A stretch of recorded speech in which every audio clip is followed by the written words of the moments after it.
नमस्कार। आज जो हमारे साथ शख्स जुड़े हैं वो परिचय के मोहताज नहीं है।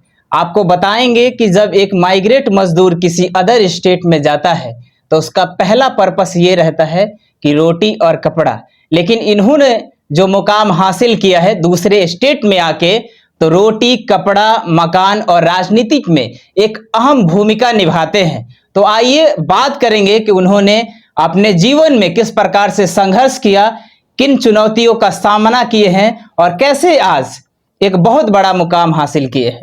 स्वागत है सर हमारे स्टूडियो में। हमारा नाम रामविलास सिंह है।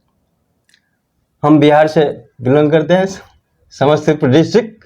सर, जब आप माइग्रेट होके बिहार से सबसे पहले आप जब हैदराबाद में आए तो आपके पास क्या गोल था और किस कठिनाइयों के सामना करना पड़ा सर?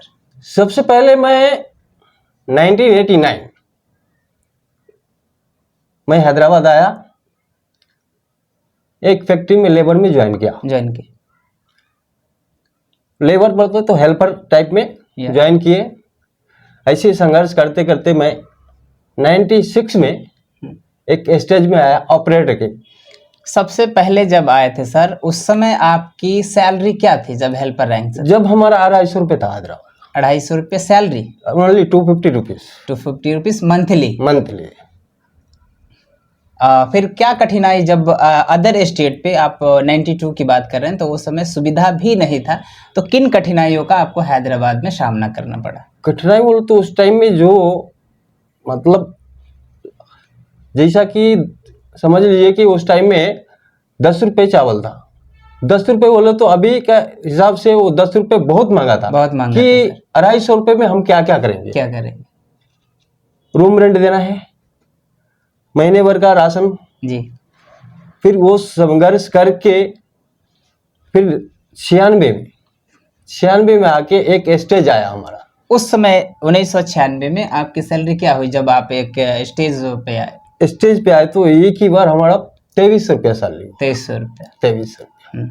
2300 से होके फिर बढ़ते बढ़ते 2005 में 4600 रुपया। 4600 रुपया? 4600 रुपया बोले तो समझ लीजिए कि 2003 में एक गरीब मजदूर था जो छपरा का रहने वाला था, उनको 4 बेटियां थी। तो यहीं पर एक कंपनी है, मिर्ची कंपनी, जिसमें वो बोरे के अंदर दब के उनका देहांत हो गया। तो यहाँ का लीडर तो बड़े बड़े थे। उस टाइम हमको उतना नॉलेज नहीं था। 2003 में? 2003 तो मैं उनको सिफारिश किया कि ऐसा ऐसा हो गया है, गरीब आदमी है, उसको 4 बच्चे हैं, उसको क्या किया जाए, उसको कुछ मजदूरी कंपनी से दिलाया जाए। तो उसका जो डेड बॉडी था वो गांधी हॉस्पिटल से लेके उधर रखने भी नहीं दिए कंपनी के पास। फिर हम अपने घर पे रखवाए। घर पे रखवा के फिर बात कर लेके उनको बोले कि यहाँ आइए, जो भी होगा इनका परिवार को दिलाया जाए कंपनसेशन। हाँ। तो बोले कि ठीक है हम आ रहे हैं। हम लोग एक 50 बिहारी बच्चे लोग काम वाले लेबर टाइप का वहाँ जमा हो गए। फोन किए तो आ रहे हैं। ठीक है, वो छोड़ दिए। फिर दूसरा बार फोन किए, फिर ठीक है आ रहे हैं, आधे घंटे में आ रहे हैं। तीसरा बार फोन किए तो हम नाराज हो गए उनसे। कंपनी का सिस्टम से या नहीं, अपना जो बिहारी का लीडर था। बिहारी का लीडर। उस समय कौन थे सर बिहार के लीडर? वो अभी दुनिया में नहीं है। ठीक है। तो फिर तीसरा बार में हम अलग स्टेप ले लिए कि अगर उनसे नहीं होगा, वो आ रहे हैं तो हम क्या करेंगे, जबकि डेड बॉडी यहाँ रोड पे रखे हुए हैं। हाँ। इसको अंतिम संस्कार भी करना है। शाम को 6 बजे था।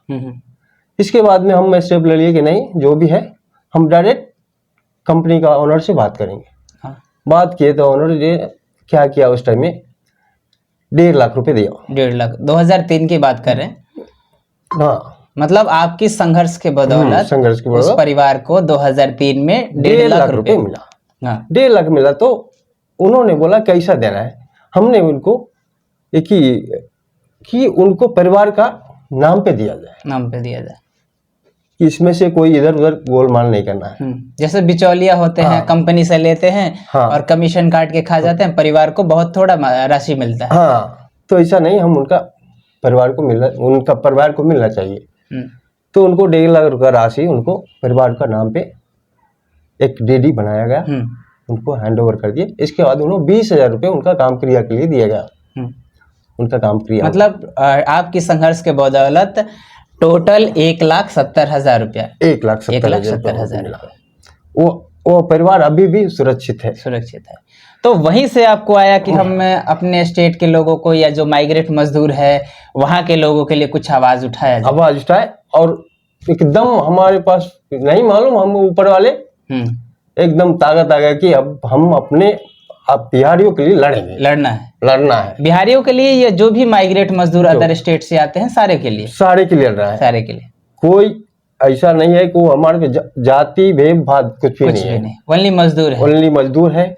जो भी आया, अब बिहार से आने वाले यहाँ करोड़पति भी हैं। हाँ है, बहुत सारे लोग। और अभी भी गरीबी है, गरीबी कभी मिटने वाला नहीं है। क्योंकि सब जितने भी आदमी हैं, जितने बड़े बड़े आदमी हैं, नेता लोग हैं, वो गरीब के ऊपर ही लड़ते हैं, लेकिन गरीब का कुछ होता नहीं। तो वहीं से आपको आया कि हमें गरीब के लिए लड़ना चाहिए। तो फिर ये गरीब सेवा संघ आपने शुरू किया या किसी और का? ये है गरीब सेवा संघ, हम वहां से जो 2015 में, इसके बीच में तो हम जो भी जो हमारे पास आए उनको हम तो भगवान तो है नहीं कि कहाँ पर किसको हो गया, कोई लेबर को क्या हुआ या कुछ एक्सीडेंट हो गया। हम तो भगवान नहीं, हमको तो कोई आएगा बोलेगा तभी हम उसका स्टेप, मतलब जब कोई आया आपके पास तो आप फाइट करते। तो इसके बाद में फिर 2015 में हम इसका, क्योंकि गरीब सेवा संघ का ऑनर कौन है, मतलब हेड कौन है? हेड मैं हूँ। आप ही? हम ही उसका स्थापना हम की, मैं खुद किया हूँ। कैसे मन में आया कि एक ऐसा संस्था, वो भी आप दूसरे स्टेट से हैं, यहाँ के पॉलिटिकल प्रेशर या लोकल लीडर का प्रेशर हो, और आपको मन में कैसे आया कि हम मैंने एक गरीबों के लिए एक सेवा संस्थान शुरू करें? तो ऐसा है, यहाँ पे बहुत सेवा करने वाले हैं, अपने अपने संघ का नाम लगाए हुए हैं, बहुत संघ है। लेकिन उसी टाइम में हमारा एक दिल में आया कि हम एक अलग करें, कि हम तो अमीर है नहीं, हम करोड़पति है नहीं, हम किसी को अगर कुछ गरीब बच्चे को कुछ हो गया तो जितना हमसे हो सकता उतना ही, मतलब ये दिल में उत्साह था कि गरीबों के लिए हमें कुछ करना है। बस हमको अगर किसी को कुछ हेल्प होता है तो उस करने में हमको बहुत मजा आता है। हाँ। और वहीं से शुरू हुआ गरीब सेवा संघ की कहानी। वहीं से कहानी शुरू हुआ। इसके बाद में जो भी जितने भी आए हैं, अभी हमारे पास जो भी है पेपर का, न्यूज़पेपर ही हमारे पास, वार्ता पेपर में जो आता था वो पूरे हमारे पास अभी तक तकरीबन कितने लोग ऐसे होंगे जो आपके पास आए और निराश नहीं लौटे हैं? देखिए, कुछ आंकड़ा? अभी हमारे पास से कोई निराश नहीं, उनका जो भी आए उनका समाधान 100% किया हूँ। क्योंकि हैदराबाद ही नहीं बल्कि अदर स्टेट का भी एक आंकड़ा है या समस्या रहता है कि कोई मजदूर 10 दिन 20 दिन काम करके छोड़ता है तो उनको पैसे नहीं दिया जाता है। ये खास करके मतलब जेन्युइन मुद्दे हैं। तो या किसी को चोट लग जाता है, हाथ पैर कट जाता है, तो उसे बहुत ज़्यादा पापड़ बेलना पड़ता है और लास्ट में जो यूनियन होता है घपला करके या कुछ भी कहिए, बहुत कम ऐसे आंकड़े आपको देखने को मिलेंगे कि सही परिवार के पास सही अमाउंट मिला। तो अभी तक तकरीबन आप ऐसे कितने लोग होंगे जो आपने सहायता किया? कम से कम तो एक 15-20 आदमी तो जो डेथ हो गए, और यहाँ से हम बिहार डेथ बॉडी को यहाँ से एम्बुलेंस में भिजाए हैं, और जो यहाँ पर कोई कंपनी में डेथ हुआ उसका यहाँ दाह संस्कार किए सो। ऐसा रिसेंटली अभी मतलब ऐसे सैकड़ों आदमी आए आपके पास, मतलब जो आया वो आपसे खाली हाथ नहीं? हम खाली हाथ जाने नहीं देंगे। हम गरीब सेवा संघ स्थापित करके जब आपने शुरुआत किया तो जो पॉलिटिकल प्रेशर होता है, जो लोकल लीडर होते हैं, क्या उन लोगों का किसी प्रकार से प्रेशर आया? बहुत प्रेशर आया हमारे ऊपर, क्योंकि आप अदर स्टेट से। बहुत प्रेशर आया, क्योंकि इनको कैसा दबाया जाए, बहुत प्रेशर आया। लेकिन हम हारने वाला बेटा नहीं है। हम डट के ठहरे, और आज भी डट के हूँ और डट के रहूंगा। आज भी काम करती है गरीब सेवा हाँ, संघ करती पूरी है। ईमानदारी से? पूरी ईमानदारी से। तो 1 रुपए कोई अगर बोल दिए, आज 10 साल से गरीब सेवा संघ हो गया स्थापित किए हुए, कोई अगर बोल दे कि 1 रुपया गरीब सेवा संघ खाया होगा, हाँ। तो हम जो बोले वो अभी भी पॉलिटिकल प्रेशर आता है सर? आता है। और उन मजदूरों को क्या कहेंगे जो मजदूर थक के हार के ये सोचते हैं कि मुझे अदर स्टेट में काम नहीं करना चाहिए? आप एक मिसाल हैं सर, मजदूर के रूप में आए और आज यहाँ एक मान लीजिए अदर स्टेट में एक स्तंभ की तरह खड़े हैं, तो क्या कहेंगे उन मजदूरों के लिए कि जो थक के हार के ये लड़ाई लड़ रहे हैं? मानता हूँ कि माइग्रेट होना या पलायन होना एक बहुत बड़ा दुखद चीज़ है कि गरीबी की वजह से हम लोग पलायन करते हैं, तो उनके लिए क्या कहेंगे? देखिए, पलायन होना तो अब अभी जैसा बिहार से अदर स्टेट में आते हैं तो कमाने के लिए आते हैं, और कमाने के लिए आए तो अब यहाँ क्या है, हर जगह हर एक स्टेट में ऐसा नहीं है, कोई स्टेट नहीं है कि बिहारियों को धमकाया गया होगा या मारा हो गया होगा। हर जगह हर एक स्टेट में हर ऐसा जगह होता है, तमाम सोशल मीडिया पे हमेशा से आते रहता है। और जो भी कंपनी में बिहारी एम्प्लॉय है उसको कोई वैल्यू नहीं है, वैल्यू नहीं है, आज भी वैल्यू नहीं, आज भी वैल्यू नहीं है। और यही कह के बुलाया जाता है कि बिहारी बिहारी। सर ये क्यों होता है? अदर स्टेट के जो माइग्रेट मजदूर हैं उनको कुछ इस तरीके से नहीं बुलाया जाता, लेकिन बिहारी जो है, अगर अदर स्टेट का भी अगर कोई रहता है ना तो उसको बिहारी शब्द सर गाली की तरह यूज किया जाता है। गाली की तरह यूज किया जाता है, ये तो मानने वाली बात नहीं है। हमने, क्योंकि हम बिहार से हैं तो हमको बिहार के ऊपर तो गर्व है, गर्व होना चाहिए। हमको गर्व है कि हम बिहार से हैं, और ये भी है कि हाँ, बिहार से आके भी हम एक अदर स्टेट में डर नहीं है हमारे पास। आप पिलर की तरह खड़े हैं सर, एक आदर्श हैं यहाँ बिहारी मजदूरों के लिए। और हम हर एक बिहारी को, हर एक बिहारी स्टेट जो आए हैं यहाँ पे हैदराबाद में और जो नौकरी कर रहे हैं, या चाहे 10,000 हो या 5,000 का हो, हालांकि 10,000 से कम का नौकरी नहीं है हैदराबाद में भी, अभी 10,000 का कम, उससे कम का नहीं है, लेकिन फिर भी गरीब हैं, जो कि 10,000 में अभी क्या हुआ, 10,000 में अब रूम रेंट 5,000 है। यहाँ पे रूम रेंट बहुत ज्यादा महंगा ज्यादा है, तो अभी बचाएंगे क्या, परिवार को क्या भेजाएंगे? अभी हम सर छठ में, उनका नाम याद नहीं आ रहा है, यहाँ पे अभी एमएलए हैं, उन्होंने भाषण दिया कि हमने कोरोना में बहुत सारे लोगों को हेल्प किया। यहाँ बिहारी मजदूर फैक्ट्री को संभालते हैं, लेकिन उनकी जो सरकारी निर्धारित मजदूरी है उनको लागू नहीं कराया जाता है। ये सबसे बड़ी समस्या हर स्टेट का, तेलंगाना और आंध्रा का नहीं है, पूरे भारतवर्ष की है। तो उसके लिए आप लोग क्या करेंगे सर? अब देखिए, अब यहाँ का जो बड़े बड़े नेता हैं वो बिहारी के लिए कुछ भी नहीं कर रहे। बिहारी नहीं, और भी जैसे अदर स्टेट से प्लान होके आए हुए हैं, तो क्या उनको चाहिए नहीं कि ये चीज लागू कराया जाए? करना चाहिए, करना चाहिए। हम सुने उनका स्पीच सुने, बहुत अच्छा भाषण दिए हैं। और है ऐसा कुछ नेता हैं जो आवाज उठाते हैं, आवाज उठाते हैं और करते भी हैं, करते भी। जो जैसा अब ये हमारा प्रेजेंट एमएलए है, एमएलए विवेकानंद जी, अच्छे काम करते हैं, अच्छे एजुकेटेड हैं, उनको हम बिहारियों को लिए सपोर्ट करते हैं, सपोर्ट करते हैं। भेदभाव नहीं है, नहीं, कुछ किसी से नहीं, बहुत बेहतरीन। ऐसे ही चाहिए कहीं कभी नेता की, जो उसके स्टेट में अगर कोई माइग्रेट मजदूर होके आता है तो उनके लिए संभवतः हो सके जो लेवल हो, जो काम हो या पैरवी हो, जो भी हो, करना चाहिए। बहुत अच्छे तरह से करते हैं वो, और ऐसा नेता होना चाहिए, होना चाहिए। हाँ, एकदम होना चाहिए, हर स्टेट में होना चाहिए। बहुत सारे देखे होंगे कि वहाँ के एमपी एमएलए ही ये धमकाता है, बिहारियों को गाली देता है, सार्वजनिक मन से गाली देता है, तो ऐसा नहीं होना चाहिए। ऐसा तो अभी तक उनका नाम तो नहीं सुना हूँ। नहीं, बहुत आप देखे होंगे सोशल मीडिया पर, कोई किसी न किसी पार्टी के जो लीडर होते हैं सोशल मीडिया, ऐसा है कि जो अभी जैसा समझिए कि प्रेजेंट एमएलए है, उन्होंने नहीं धमकाते किसको। हो सकता है उनका नीचे वाला कोई ऐसा कर सकता है, लेकिन उनका नाम लिए तो हम तो नहीं मान सकते। हाँ, जैसा कॉर्पोरेट है, उनका नीचे वाले कोई भी नाम बदनाम कर सकता है, लेकिन और यहाँ पे खास करके आंध्रा और तेलंगाना में जो जैसे मुंबई और दिल्ली में है, बिहारियों के साथ बहुत ज़्यादा अत्याचार होता है, तो यहाँ के आंकड़े बहुत कम है सर। यहाँ अब देखिए, जैसा मैं मानता हूं कि हैदराबाद में 100 में 10% बिहारी के ऊपर कुछ होता या होगा, उससे भी कम, बहुत कम यहाँ धांधली बिहारियों के साथ। 10%। जैसे बिहार के जो दिल्ली में है या मुंबई में अभी देख रहे हैं, भाषा के नाम हाँ। पे हमेशा पीटा जा रहा है बिहारियों को।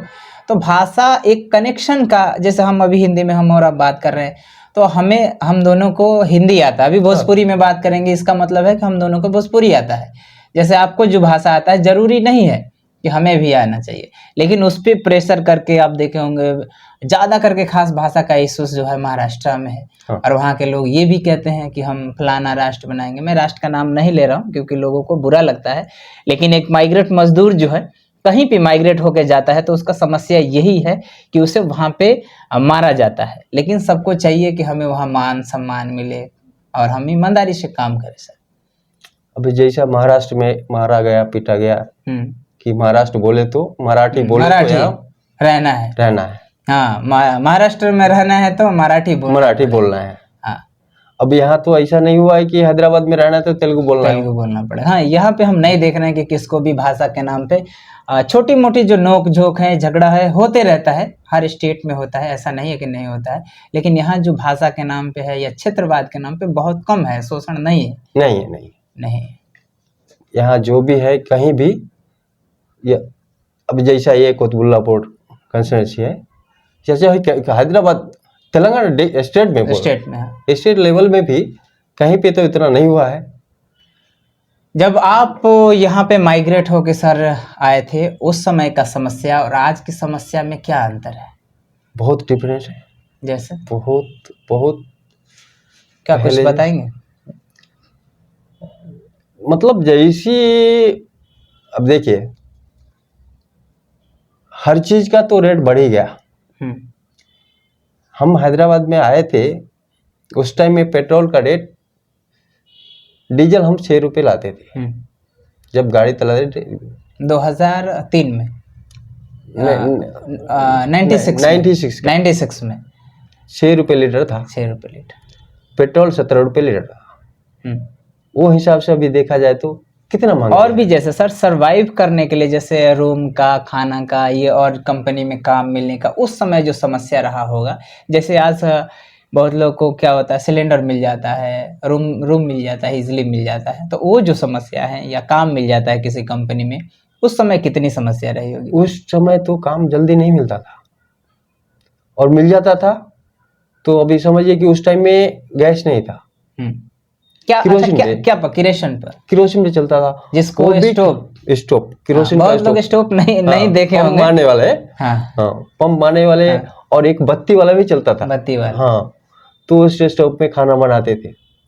और बहुत, अब वो किरोसिन के लिए भी ढूंढना पड़ता था मार्केट में। अब तो इजीली किसी भी दुकान पे मिल जाता है। अभी तो और किरोसिन खत्म हो गया, अभी जल्दी नहीं मिल रहा सर। उस टाइम में तो क्या होता है, एक दिन पहले बोलना पड़ता था कि दुकानदार को कि कल मैं इतना चाहिए, 10 लीटर होना। तो फिर लेके जाते थे। किरोसिन पे खाना बनता था उस टाइम में।